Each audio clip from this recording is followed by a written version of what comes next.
Entertalk Radio, you're in to all things music.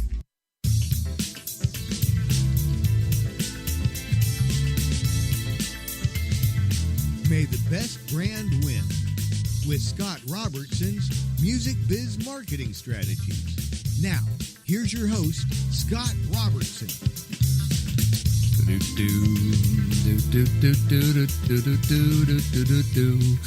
Hey everybody, happy Friday. You are tuned to May the Best Brand Win on Entertalk Media, the undisputed leader in music biz talk.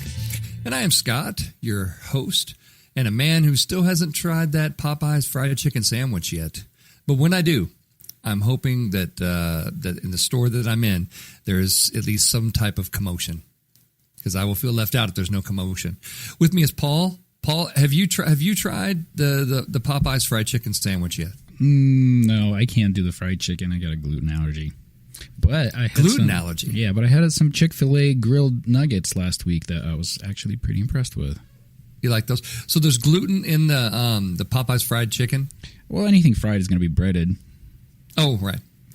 Breaded. There you go. So you're not going to be in for the commotion. I don't know what you're talking about with the commotion.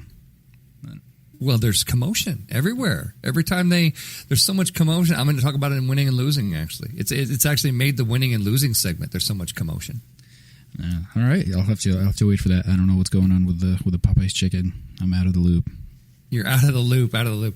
Well, that's why people listen to this show. All right, so you can get in the loop. You can figure out what's going on. Be firmly in the loop. But I did repurpose your winning and losing story from the other week about the waffles, how men's brains are like waffles. And I repurposed that for my own podcast. Good God. Oh, Ernst & Young. I mean, my God. You just, oh, man. I drove by their office in Orange County this week, and I was just shaking my head going, man. Just driving by them like, ha, ha. Yeah. What is the matter? I mean, you just envision their PR department as that story broke. They're probably just shaking their heads going, why are we here? That's why God invented alcohol. Right there. That's the reason. They probably don't understand what the problem is.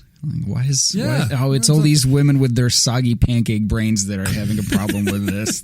Obviously, of course, they can't understand the logic of this. Is that the ultimate insult for a woman? You call her a pancake brain? Pancake brain. Thank you. Ernst & Young told me that your brain's like a pancake. Anyway, if you guys don't know what we're talking about on that show, just check I guess maybe it was the Halloween show, and I did a story about Ernst & Young and winning and losing. It was all about that fun stuff. But you guys are smart because you have tuned into a good one. This is episode 139 of the show. I call this Scott's Top 10 Marketing Hacks. Marketing means a lot of things to a lot of different people. And if you do it for long enough, you're going to get a few cool tricks that work for you and things that work really well that you like to do. And I'm going to share kind of my top 10 list of stuff that I definitely like to make sure I'm doing. And we're also going to dig into who's winning and losing. And this is already going to be another CMA winning episode of May the Best Brand Win right here on Entertalk. So you're in the right place. First of all, who am I? Who is this guy? What does he do? That kind of thing. So I'm Scott. I run a marketing firm that helps companies with public relations and branding and media and influencer relations, all that kind of fun stuff. I help a lot of music and audio companies. Have a lot of background in that. But I work for a lot of different other types of companies as well, just whatever is interesting and wherever the challenge may take me. If you want to reach me, you can always send an email to scott@robertsoncom.com, 2 M's like communications, or Twitter @robertsoncom, 2 M's, or facebook.com/robertsoncom, again, 2 M's. And you'll find all of our stuff out there. I post a lot of the results that we're generating for our clients, the media results and influencer results and stuff. I post that on the Robertson.com company Facebook page quite a bit. Also, if you follow me on LinkedIn, you can see that stuff too. It's kind of fun. So anyway, that's how to reach me. Yay. And I love it when listeners send me, folks listen to the podcast and then they send me an email and they want to talk, in more in depth about something that we've discussed on the show. Always happy to do that. That's what it's all about, right? Trying to do this marketing stuff a little bit better than we did it before. So again, and I'm going to do this a little bit differently. Usually in the first segment, I kind of opened it up for an educational topic. We talked for a while about that. Then in segment 2, we move to who's winning and losing. And in segment 3, I try to leave you with some tips. But because I have a top 10 list, I'm going to do 5 of my top marketing hacks in the first segment, and I'm going to come back and do the other 5 in segment 3. And with any luck, and I haven't tested this in any way, shape, or form, but with any luck, we're going to end on time. Well, the show's going to end regardless, but with any luck, but hopefully I will be done talking by the time the show clock runs out. That's what I'm hoping, at least. Yay. Like I said, you tuned into a good one. So, and we're also broadcasting live on Periscope, and that's at robertsoncom.com as well. And you can find a link to the Periscope, going live right there. So without further ado, let me just open up the bag of tricks and give you some of my top 5, marketing hacks. The first one, which is going to come as no surprise to anyone who knows me, is you must have great messaging. It is an absolute must. It must be done early on in the process too. Otherwise, you have to, because I get questions about that. They say, "Well, I'm at a very early stage in the startup, and we don't know if we're going to go to market yet, so we don't really need messaging." You need messaging from about the point where you had the first idea for the company. That's when you need messaging, right? You can't do it too early. When you have your idea solidified and what you're trying to do, you need to be talking about the audience and what they need, and then you're in a messaging conversation right there. Let me just give you an example, because people say, "Oh, Scott, messaging is so easy. It's so everybody does. Messaging is it's a given. Every marketing person does messaging." Sure. Okay. I found a consulting company this week, just in my travels, and they have a really impressive website in the fact that they're a global consulting company. They, multi-billion-dollar company. Let me read you about their about statement about who they are. Here's what they say, and I won't put their name on the air or whatever. But here we go. Blank Consulting is an independent global business advisory firm dedicated to helping organizations manage change, mitigate risk, and resolve disputes: financial, legal, operational, political, and regulatory, reputational, and transactional. Individually, each practice is a leader in its specific field, staffed with experts recognized for the depth of their knowledge and a track record of making an impact. I've never seen so many words that didn't say jack shit in my life. I've never seen an entire long-ass statement written by a lot of people that communicated absolutely nothing. There is nothing in that statement that transfers meaning from one entity to another, which means as a communication statement, it's an F. If I'm your teacher, that's an F. I have no idea what you do. I have no idea why I should care. You haven't even mentioned me. You haven't mentioned my problem. You haven't mentioned anything, except you've mentioned you have a leader in a specific field and that you are an advisory firm, helping organizations manage change. I mean, stop it. This messaging sucks. This is awful. If you wrote this, fire yourself. Awful. Messaging is everything in what we do. Don't just take any message and slap it up there and pretend like you're doing communications. This is a huge firm. You can do better. You've got money. You've got the little bit of money that it would take to fix that. That's a disgrace. An absolute disgrace to communications. And that's just one that I happen to find. If you don't have a clear message, the customer has to burn too many mental calories figuring out what you are, who you are, what you have to do, and they are gone. They're watching the latest woman yelling at a cat meme that is all over the internet. They're watching the latest, puppies and kittens playing together video, and they are gone. You have lost them forever, most likely. Great messaging. Spend time on it. The biggest hack that I can do for a company is let's fix the message. I just did an event called PR Gives Back, and I was talking to and they pair you up with a nonprofit organization. And you spend a couple of hours kind of consulting with them, and their tagline was some mission-driven garbage that a committee figured out. And I said, this doesn't mention who you actually are, what you actually do, what problem you actually solve, or who it's for. And that's an F. That's an F, folks. I give you permission not to use the BS kind of crap like, just like this consulting company that I mentioned to you. If you read the about statement of the company and you don't know what it says, no one knows what this says. This is a bunch of words that are put together that convey no meaning. And there's lots of that, I give you permission to speak like a human being would speak to another human being, and then take that speech that you just did and put that on the website. Oh, but Scott, that's not professional enough. I will take a little bit of unprofessional over I have no damn idea what you do any day of the week. Messaging. Don't skip it. Really important stuff. My second hack is that one thing I learned was search engine optimization in the internet, right? Google ranks all sites, and they kind of rank them, in a lot of different ways. Through the history of Google, they've changed the algorithm a bunch of times, and there are plenty of firms that specialize in SEO. Here's one thing that I've learned. Great content, great blog content moves SEO like nothing else.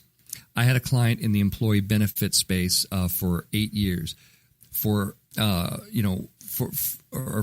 7 years. Sorry, but for about 7 years, we posted on the same day at the same time every single week. Interesting stories, short stories, commentary on the news. Here's what's going on with us. A little bit of that, on the blog, and then we were able to put that in the keywords that we're also looking for SEO.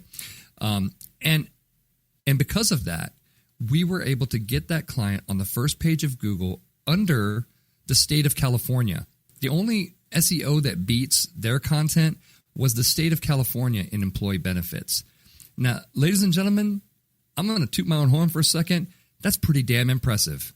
Right there. If you could have SEO content that puts a commercial business right next to a government entity and you don't pay Google a single damn dime for doing it, then folks, I'm going to go ahead and call that a victory. I'm going to say that is pretty impressive. And what I learned through working with that client is the fact that if you have great content, Google loves you. Google is going to love, they're always going to reward the best content, because what are they in the business of doing? They are in the business of serving up the best content for whatever a particular person is searching for. So if you have the best stuff, and I like commentary blog posts, because you're linking into a story that's already has good, search value, because it's coming from a respected media outlet of some kind at the bottom. And there's just something about that magic formula that works really, really well and moves SEO like nothing I've ever seen in my career. I urge you to try it. I urge you to make sure you're doing, do those kind of commentary. With my clients, when we're doing messaging, we come up with a thing called storytelling topics.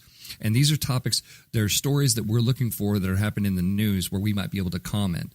I have another client that's an attorney, and we can comment on literally any story that involves a legal dispute and have something interesting to say about it. Even if it's not even the particular type of law that my client practices, we can do that. And it moves the SEO needle, like I said, like nothing else. On that topic, so my third tip is to make sure you tag things the right way. Make sure that you are that you understand what search terms that our people are searching for. You're doing that kind of back end SEO research, and then you are making sure to tag all of your content with those right terms so that Google can find you. Right? A tag is just simply a way to say, "Hey, this is about this." This piece, this story is about employee benefits, and this is about this particular aspect of employee benefits, and that kind of this is about this particular type of legal dispute. This is about recording a guitar a certain way. Whatever it is, make sure you're tagging the right way. Number 4, and this is really, really important. websites must tell a story. They must, in this day and age, there's a format that really, really works for designing websites, and much better. And that is a format where you are certainly, you're leading with your great messaging, but you're telling a story frame by frame that introduces the problem, that talks about the audience and what problem they're trying to solve, explains why you're the best one to do it, and sort of gives them a plan for how to engage with, your particular company or your product and service to kind of get it. Make sure you have a website and you have a mindset to kind of tell that story in a frame by frame way. A lot of websites are designed that way. I still hit a lot of them that are designed the old-fashioned way, which is, we got an About Us section right up front. It's not even talking about the audience. It's got a bunch of, outdated content on the front. It's got a bunch of marketing BS and a bunch of words that don't make any sense, floating around there or whatever. And I'm telling you, folks, if you don't clarify the message so that customers will understand, you're going to lose them. You are going to lose them. In the Story Brand program, which I'm a certified guide from that program now, we say, what Donald Miller says in that program is, if you confuse, you will lose. And he is right, 100%. You must make your message clear. If the marketing department wrote it and it's a bunch of crap, push back and say, I listened to this podcast and this one guy says that we don't, he gave me permission not to put a bunch of crap on our website. There you go. And by a bunch of crap, what I mean is exactly at the front of this segment, I read an About Us segment section. Don't do that.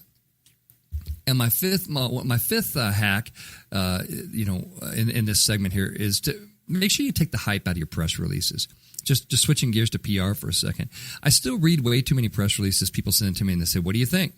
And I think there's a bunch of hype in it. That's going to get it thrown into the garbage really, really fast for the journalists.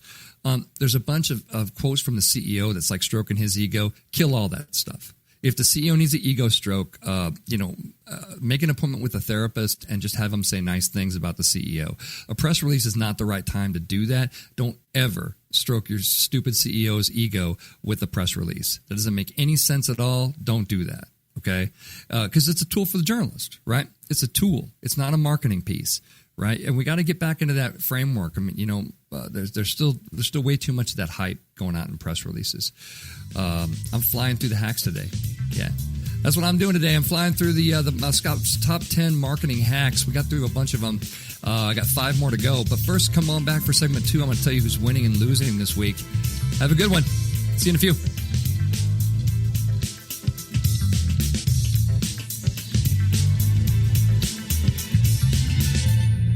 Are you serious about your music? Are you ready to run with the big dogs? The experts at Pitbull Audio have the gear to get you into the game. From leading manufacturers like Mesa Boogie, Fender, Pioneer, and American Audio. To sound your best, you need the best. Pitbull Audio can deliver in rehearsal, on stage, and into the big time. Dropping beats, shredding guitar, or making the crowd roar. Whatever you dream, Pitbull Audio can help make it happen. We are Pitbull Audio. We want you to play it loud. PitbullAudio.com. This is Jackie Bertoni from Jackie's Groove. Come join me weekly on my journey through the music business as I take you behind the velvet rope, interviewing industry notables such as Al Di Meola, Michael McDonald, and Al Jarreau, to name but a few.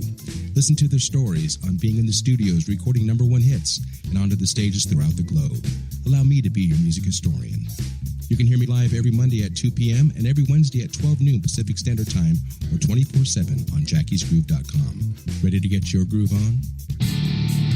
Hi, I'm Tim Dolbear, the host of Sound Experience on Entertalk Radio.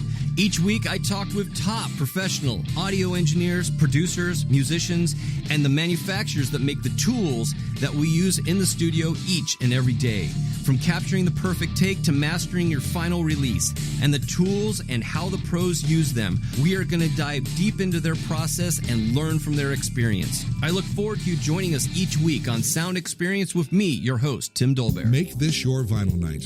I'm John J.R. Robinson, and every week, music creation comes alive through stories, experiences, and sounds when vinyl records filled our hearts and minds. My friends and I share our tips and techniques used in creation of iconic tracks for recording artists such as Michael Jackson, Eric Clapton, Quincy Jones, and Steve Winwood, to name a few.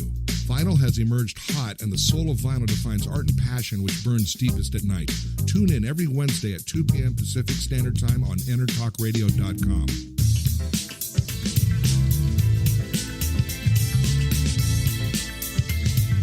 May the best brand win with Scott Robertson's Music Biz Marketing Strategies. Now, here's your host, Scott Robertson.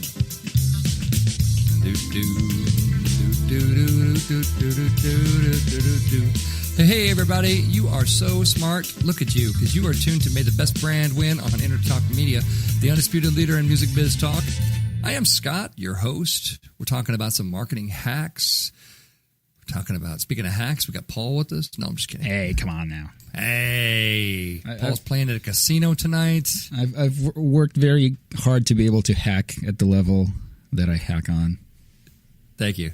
In PR, they call it the term is flax. PR flax. Flax? What is that? Yeah. I don't know. I mean, I don't know where that reputation comes from, but I hope that's not me. I always try to say I don't know if it's not me or not, but I damn sure hope it's not me. So, well, cool. Let's dig into who's winning and losing. Man, do we have a crop of fun stuff today. Oh, let's talk about Popeyes. I talk about them at the beginning of the show. Here's what I like about the Popeyes story. If you Google Popeyes right now, the news stories that will come up will come like this. Popeyes employee and a customer throw trays at each other in a fight caught on video. That's in one town. In another one, video shows Popeyes employee in Colombia assaulting a woman. Justin Bieber throws shade at Popeyes chicken sandwich. It's not worth the hype. A commentary, race, health, and Popeyes chicken sandwich in the Chicago Tribune. The chickening is now a chickening of Popeyes. It claims another victim as woman destroys her car for Popeyes chicken sandwich. Wait, these are all like separate incidents? Yes. What the hell is in this chicken sandwich, ladies and gentlemen of the jury? I implore you. I mean, what the hell is happening regarding this chicken sandwich? Right? Woman destroys car while trying to get Popeye's chicken sandwich. Man was fatally stabbed after cutting line in Popeye's for chicken sandwich. I mean, it's like you're just going, it's a sandwich. I wonder if they're clearly adding opioids in the recipe. That's the only explanation that makes sense in the sandwich. That's exact. I agree with you. My first thought was I was like, what in the hell is in this sandwich? Right? That is nuts. I mean, I don't know if it's winning or losing, but I've never quite seen such a commotion is what I referred to it at the top of the show. I haven't had the sandwich yet. I gotta say, it makes me curious to go have the damn sandwich because I'm interested to know if an employee or customers are going to throw a tray at me or something. I mean, is it just that people are waiting in line for a long time, and just when you have people waiting in line, there is, people are terrible, and so they'll cut in line and I guess potentially stab each other and hit each other and that sort of thing in the process of getting the chicken sandwich. I think from a marketing perspective, we talk about marketing. I mean, it's got to be a win, right? I mean, you've created a fervor of mythical proportions about your sandwich to the point of which you have lines and you have this kind of thing. But then it kind of turns around and starts to be a losing story when people start to realize that your store now is the most common place where you're going to be assaulted or have some sort of a commotion happen as a result of you being in the store. It's a weird one, but I had to mention it. I couldn't just do one of the stories, by the way, because there was such a line of stories to talk about, right? And that's rare, So anyway, I think Popeyes is both winning and losing in its attempt to figure out this sandwich. I think it's and again, I think all of us are curious. I mean, it makes me want to go out and get the sandwich because I'm dying to know what's in it. I'm dying to know what it might be fueling this this thing that's going on. Anyway, winning and losing Popeyes. Good job. Can we talk about TikTok for a second? So TikTok is a video app the kids like the TikTok, right? You may have heard about it more because Jimmy Fallon at the Night Show does a lot of TikTok videos. So, TikTok is an interesting social media network that's kind of growing. What's interesting about it is that it is owned by the Chinese government, right? And we really haven't had that before. And of course, there are a lot of security implications around the Chinese government having an app that could potentially have a lot of data about American citizens. You know what I'm saying? You see where the security risk could come into, right? They could be scraping the user data and turning it over to Chinese government for some sort of counterintelligence operations. I mean, who the hell knows, right? But here's one thing I would say. I would say TikTok is definitely losing, right? Their parent company, ByteDance, is based in China. They do have a U.S. presence. They do talk a lot about and say, hey, we're a U.S. company. We're a U.S. company. It really doesn't appear that that's the case. It really does appear that they are owned by a company the Chinese government owns. And people are like, oh, it's just owned by China, so it doesn't mean the Chinese government owns the company. So anything in China is owned by the Chinese government, right? I mean, I don't want to dumb it down too much here. But just so you know, China is communist, and communism is about the government owning everything, right? That is what's happening here, and that's why our government is freaking out to the extent of which they're freaking out about TikTok.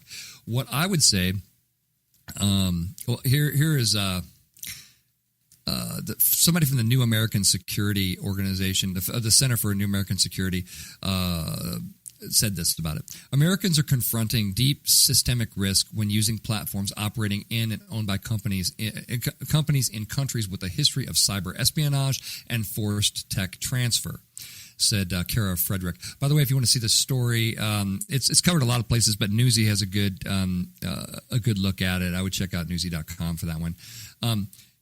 Really, really interesting. Folks have asked me, they said, Scott, are any of your clients on TikTok? No, they're not. And a reason for that, my advice would certainly be the same as the security, here, is the fact that, I get there's some things that, that you can do with it that are interesting, but this has a lot greater potential to go south on you than anything else that you could probably be doing in social media right now. You've got a real question mark and a real wild card in the ownership of this company. I mean, you're not just talking about Zuckerberg, who happens to be kind of an a-hole. You're talking about communism, who is kind of the sworn enemy of freedom in the United States of America and all that. And even though we sort of play nice, let's not forget that Chinese and the United States of America are, enemies, and ideological enemies in a lot of ways. And so that, frenemies, I don't know what you want to call it, but you know what I mean. So, check out the whole look there, but I would just say use a lot of caution if you're doing TikTok, with your clients and stuff. Use a lot of caution, knowing and have really good visibility, knowing the fact that the Chinese government owns the entire platform and where that could lead and go and that kind of stuff. Facebook, always making news. They came out with a new logo, kind of doing a little rebranding, and they have an all caps logo. I encourage you to take a look at it. It is covered this week by USA Today. Mike Schneider and USA Today covered it. There's a few other outlets that covered it. Wired covered it. Fast Company covered it. So their new logo is all caps, which is kind of interesting and kind of grayish and stuff, and getting away from its little blue F and that kind of stuff. You know what? It's interesting for a company like Facebook that, you actually won't find it on Facebook. They're really retaining the blue lowercase f, but you can see the new all caps Facebook logo on Instagram, WhatsApp, Oculus, things like that. This is like a parent brand, right? So basically they'll say this is our kind of our corporate logo, kind of like Alphabet owns Google and that kind of thing, and Alphabet has a different kind of visual identity than Google and that sort of thing. But anyway, check it out. I think probably winning, because I think that a lot of people still don't know that Instagram is owned by Facebook. A lot of the millennials are like, well, Facebook's for old people, so we go to Instagram. And I always go, okay, so that's in the next room from, that's over in the next hallway from Facebook. Just so we're all clear, owned by the same company. And so, same thing with WhatsApp and Oculus and everything else. So anyway, interesting. Let's talk about the FTC. They just came out, some rules of disclosure for social media influencers. This is a really interesting space. I've done a few shows on influencers, but basically, the Federal Trade Commission, them. They wear suits. They're not super fun people. They released some guidance once again on Tuesday. And they talked about the new celebrity rise of influence, how they changed advertising. Basically, Disclosures 101 for social media influencers is what they launched. It often offers guidance as to when and how influencers should disclose advertising. So according to the document, it is the responsibility of the influencers to be transparent. The FTC says these rules are needed to protect consumers from deceptive ads. And just so we're all on the same page, a lot of things that we do in public relations, if we're giving products to influencers, that stuff must be disclosed too. If you're giving them a free product and that, so they have access to the product, they don't have to buy it, whatever, and then in exchange they're giving you a review, not that it's going to be a good review, but they are giving you a review, then that disclosure needs to happen on behalf of the influencer and say, look, I got this thing for free, so I didn't have to go buy it. That's it. But they can also say, but that didn't influence me in any way. That just gave me access to the product, right? That doesn't say that you're necessarily going to get a positive review. It just says that you're going to get a review. Anyway, I don't have time to get into every bit of this action, but make sure that you, if you're dealing with social media influencers, and we all pretty much are, make sure you download and you have a copy of the newest and kind of latest 101 stuff going on, right? It's interesting because in 2020, the online advertising market on Instagram, for example, is expected to reach more than $2.5 billion. So that's really, really up from years past. And, if you're talking about advertising, right, it's like, what are we talking about? Is paying an influencer, is that advertising? Yes, it is. And that's what the FTC is saying, that if you are paying an influencer to do this kind of stuff, then they must disclose it, which changes the trust equation just a little bit, right? Because you're paying an influencer and they say, I got $500,000 to do this post. Well, to me, that seems like, that's going to affect the influence and the trust quite extensively. Anyway, check that out. It's all over NPR.org. It's all over, obviously, FTC.gov, that kind of fun stuff. FTC.gov's a terrible, terrible website. It's horrifically bad to navigate. So download your copy of it, probably from the NPR story. I would recommend that. All righty then. Can we talk about PBS for a second? PBS is going through kind of a rebrand and figuring out kind of where they fit in this new media streaming landscape. But this is really interesting. According to a September 2018 Nielsen report, 215 million people, or 83% of all U.S. television households, watch PBS via traditional television, right? The network reaches 89% of non-internet homes. Amazingly enough, there are those. And 82% of lower-income homes, 78% of rural homes. Its demographics reflect that of the overall U.S. population in regard to race, ethnicity, education, income, and geography. And PBS was ranked the most trusted institution among contenders that included courts of law, cable and broadcast TV, though of course, CNN's going to drop that for everybody, newspapers, digital media, and more. Now, this should be setting your light bulb off if you're in public relations. What did I just say? PBS has trust. PBS is a trusted institution, trusted more than our courts of law, ladies and gentlemen. I'm going to be looking at PBS, for some of my clients. I mean, obviously, the opportunities are not as as frequent. But I made a note to myself and said, normally I would just be like, we have a PBS station here in Orange County. I really don't watch it, I got to say, but occasionally I get clients on it, and yay, and I'm always kind of like, yeah, it's a media outlet here, whatever. But look at that trust. We in public relations are constantly on the search for what do people trust. It seems like they really trust PBS. So let's get in there is what I'm taking from that. And I'm going to find a way to get some of my clients more on PBS. I don't know. We're going to get Big Bird playing guitar or something and see. I think Sesame Street's still on PBS. I don't know. Like I said, I got to check it out. But I would recommend you guys check it out as well, because those are some interesting statistics. If you want to dig in that story a little bit more, Fast Company did a whole thing on PBS's new brand, talking about how they're anything but radical, but that's sort of the whole point. Very interesting. And so winning, all kinds of winning. PBS, all kinds of winning. Look at those trust numbers. Those trust numbers are ridiculous and awesome. Love and winning. Let's talk about Twitter. So Twitter is in a kind of a storm because they just banned political ads ahead of the 2020 election. Now, somebody, and you know him, and he runs the free world, uses Twitter as like his personal kind of fireside chat, basic mechanism. And, so Twitter, kind of reacting to some growing concern about misinformation on social media, they're banning all political advertising from their service, which is a stark contrast from our buddies in all caps Facebook, which continue to defend running paid political ads, even false ones, as a free speech priority. Interesting juxtaposition there. Now, what's even more interesting is the fact that what is an ad?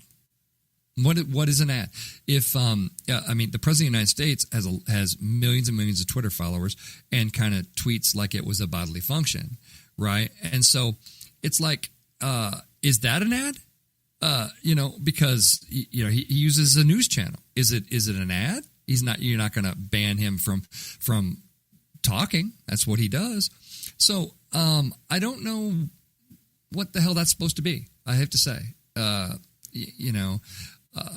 but it's interesting. I think Twitter's losing because of it. I think, by the way, I think Twitter, owes so much of its success to the President of the United States. It's not even funny.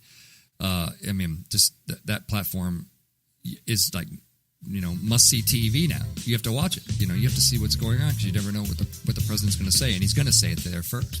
Interesting stuff. That's who's winning and losing this week, folks. Come on back. I'm going to finish up the top 10 list of my top 10 marketing hacks. We'll see you in a few minutes. Thanks.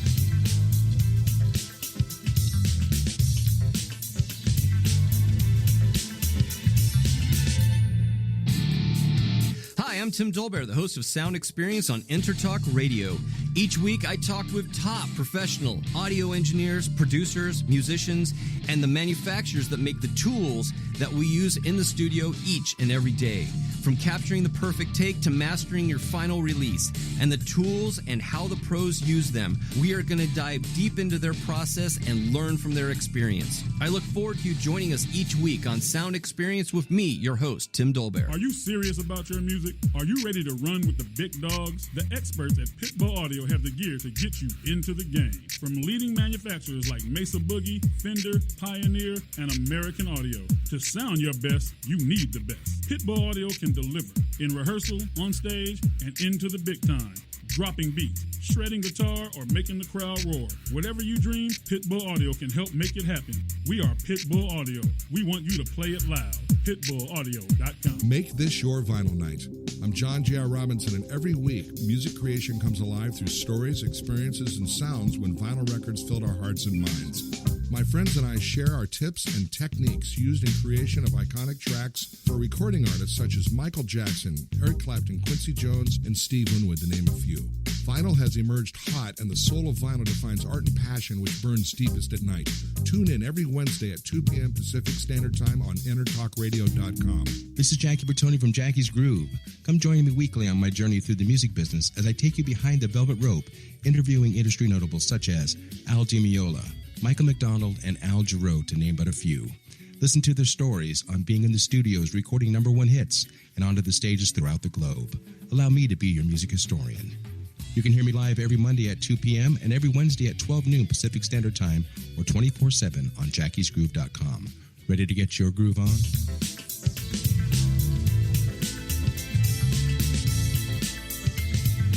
May the best brand win with Scott Robertson's Music Biz Marketing Strategies. Now, here's your host, Scott Robertson.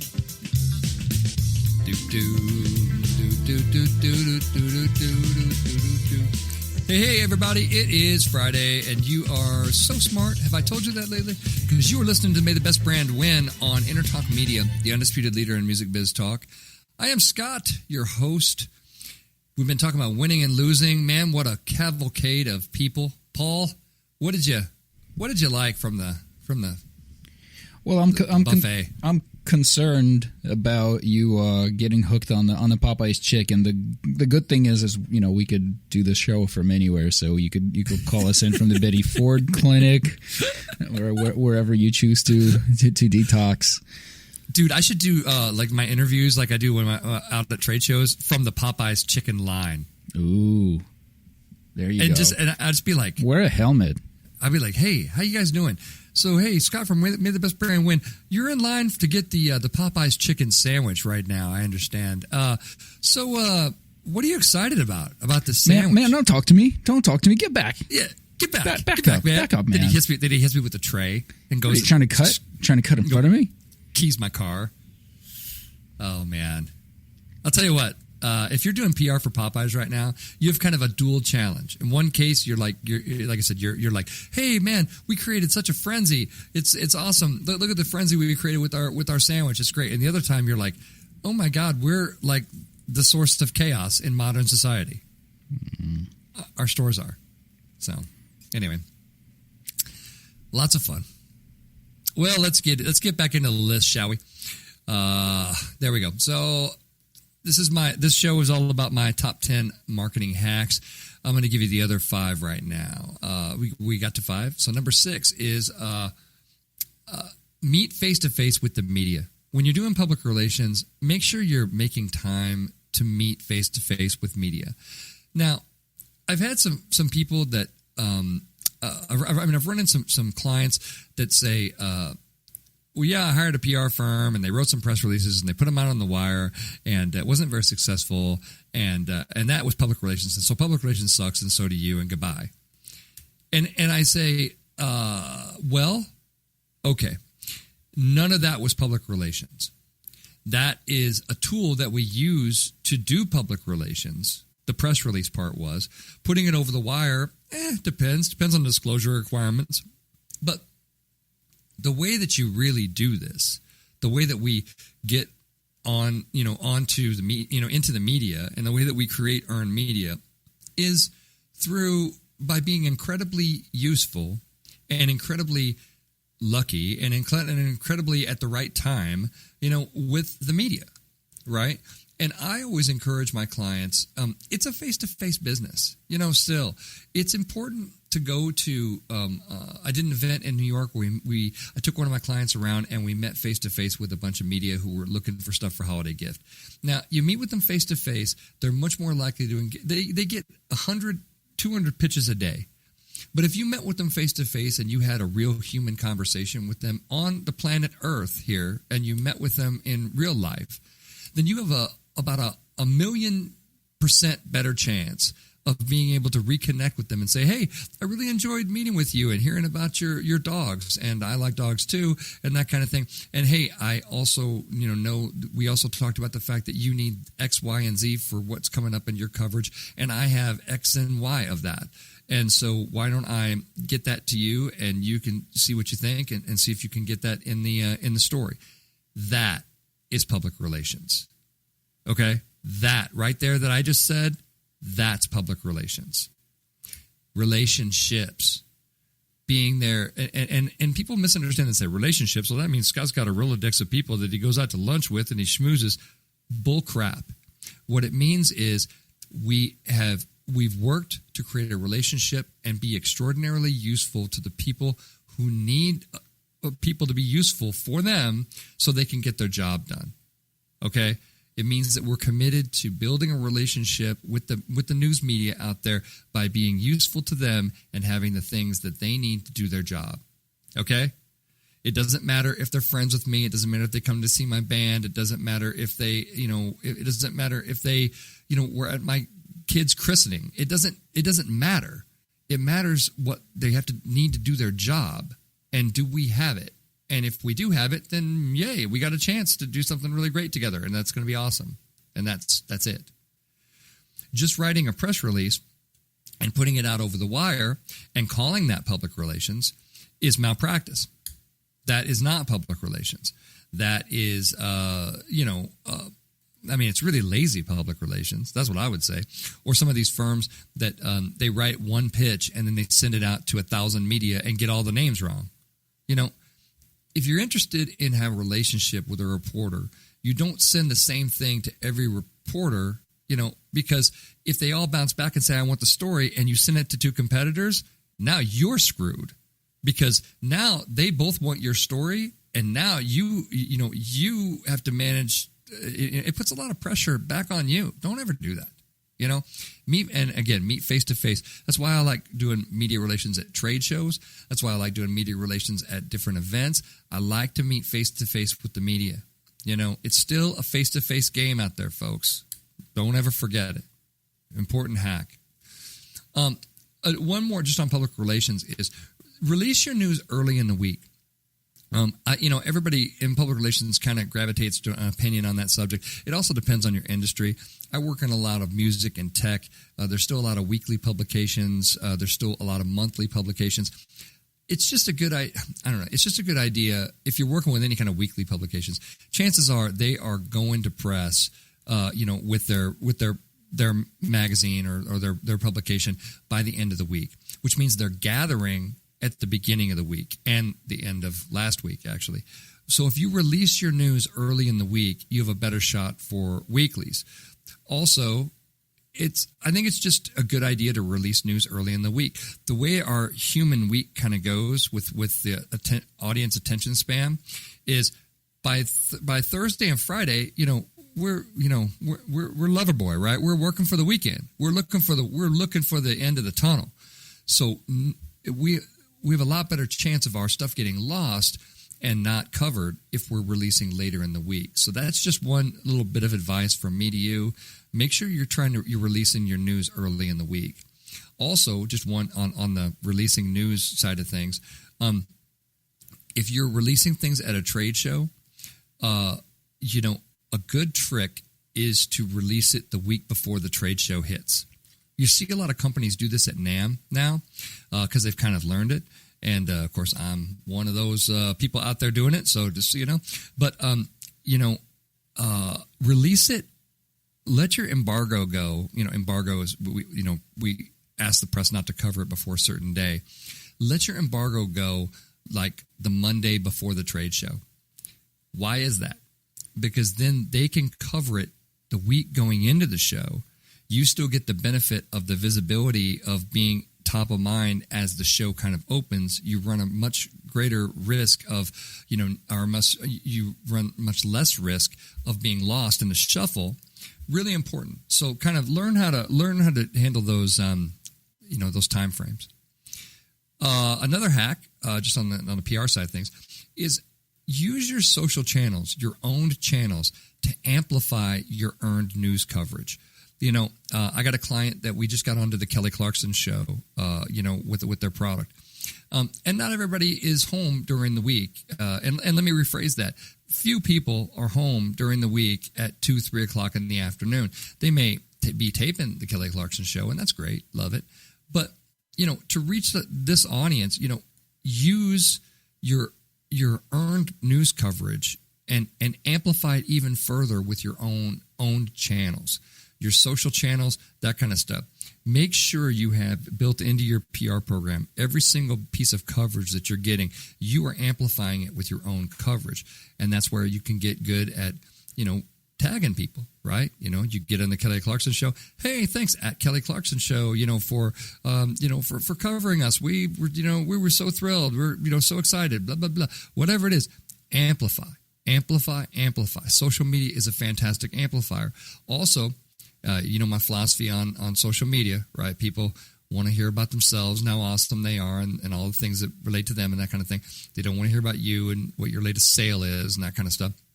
So when you're amplifying your news coverage, you have a better chance of hooking them, and then they get pulled into your media coverage, and then they're like, yeah, okay, great. And it's a soft sell. You're not selling me directly, but, you're increasing the awareness of what you've got going on, and that's a good thing. So make sure you're doing that. That's low-hanging fruit.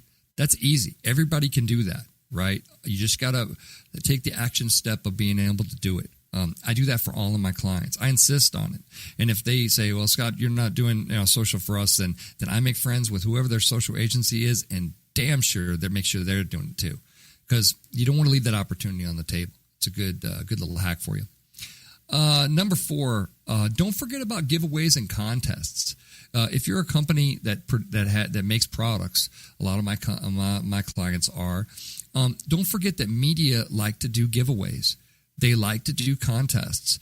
And, sometimes you coming in with a big bucket of free stuff is exactly the currency that you need to get, a mention, to get, something in there. And some people will say, well, Scott, that's not exactly earned media. Well, in the new frontier, ladies and gentlemen of the jury, it sure as hell is.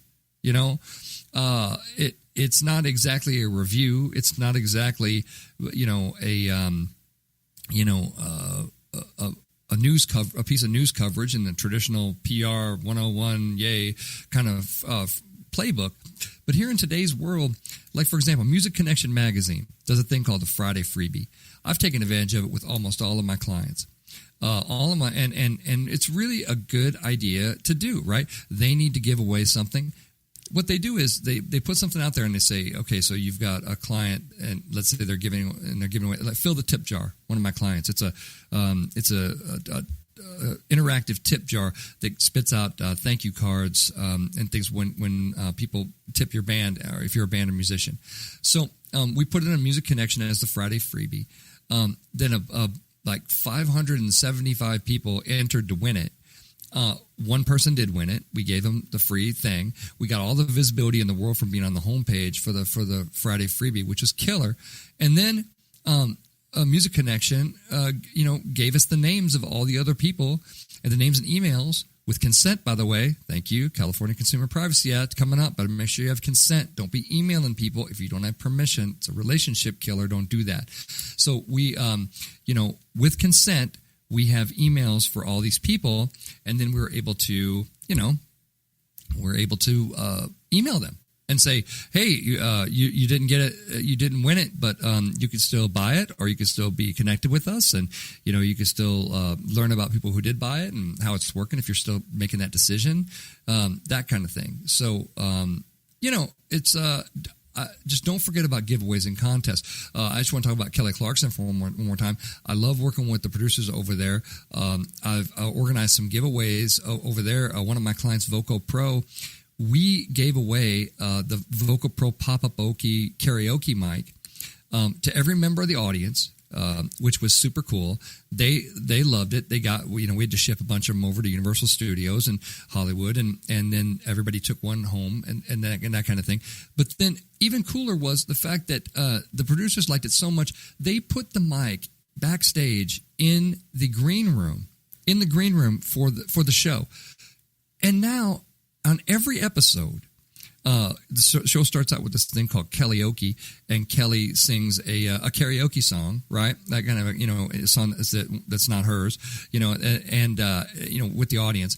And then while they're running the credits at the end of the show, they show some footage of every celebrity that was on that show singing with my client's Bluetooth Voco Pro Pop-Up karaoke mic. Every show. That is the 4th highest rated television show on earth right now. Kelly Clarkson show is. And by giving them the product and having a really cool product and just having relationships, remember that whole face-to-face thing I was talking to you about? we're on every episode. Let me say that again for you. We're not on one episode of The Kelly Clarkson Show. We are on every episode of The Kelly Clarkson Show in a really interesting, powerful way, right? And people say, "Oh, Scott, that's really great what you did," or whatever. A lot of it's luck, just to be quite honest. I mean, it was a cool product at the right time. We were able to be, we were able to give the show what they wanted to do to kind of push their vision of what they wanted to do with the show, right? But the point is, it wouldn't have happened had we not been open to looking at giveaways and contests. I'm a huge fan of giveaways and contests.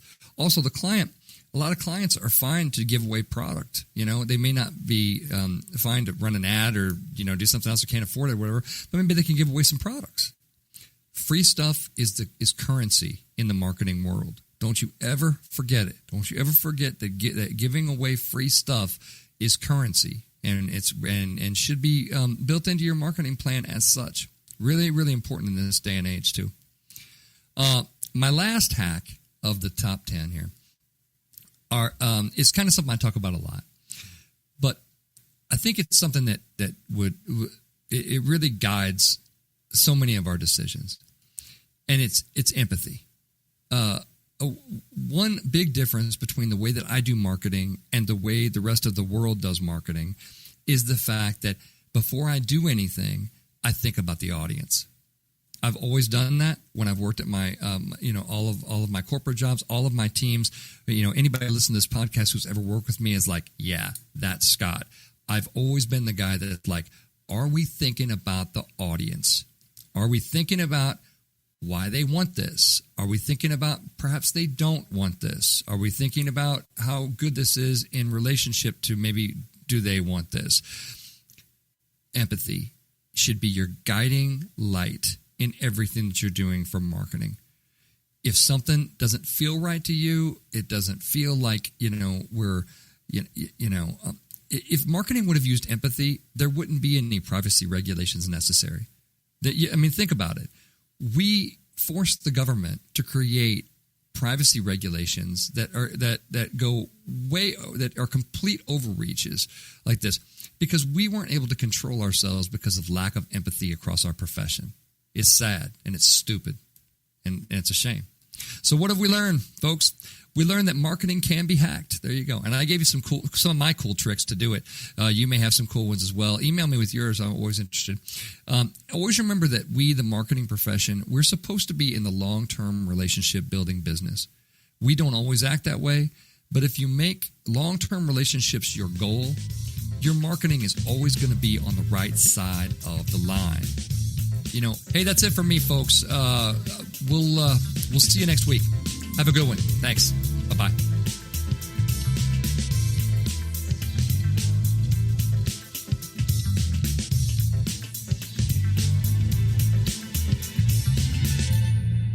You know what's all around you every waking moment of your life?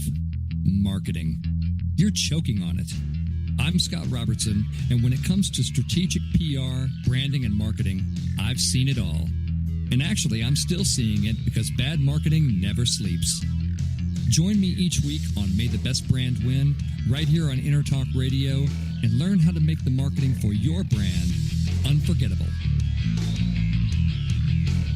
Hi, this is Tim Dolbear from Eclectica Studios. I'm a full-time mixing and recording engineer. I work with Grammy winners, labels, and indie artists, using state-of-the-art digital mixing and restoration tools and the very best in analog gear. Really, though, it's my ability to bring tracks to life and fulfill your vision for your music. This has made me sought after by producers and artists worldwide. So spend your time working on music and not chasing a mix down a rabbit hole. Go to timdolbear.com and check out our free one-song mix offer. Are you serious about your music? Are you ready to run with the big dogs? The experts at Pitbull Audio have the gear to get you into the game. From leading manufacturers like Mesa Boogie, Fender, Pioneer, and American Audio. To sound your best, you need the best. Pitbull Audio can deliver in rehearsal, on stage, and into the big time. Dropping beats, shredding guitar, or making the crowd roar. Whatever you dream, Pitbull Audio can help make it happen. We are Pitbull Audio. We want you to play it loud. PitbullAudio.com. This is Jackie Bertoni from Jackie's Groove. Come join me weekly on my journey through the music business as I take you behind the velvet rope, interviewing industry notables such as Al DiMeola, Michael McDonald, and Al Jarreau, to name but a few. Listen to their stories on being in the studios recording #1 hits and onto the stages throughout the globe. Allow me to be your music historian. You can hear me live every Monday at 2 p.m. and every Wednesday at 12 noon Pacific Standard Time or 24/7 on jackiesgroove.com. Ready to get your groove on?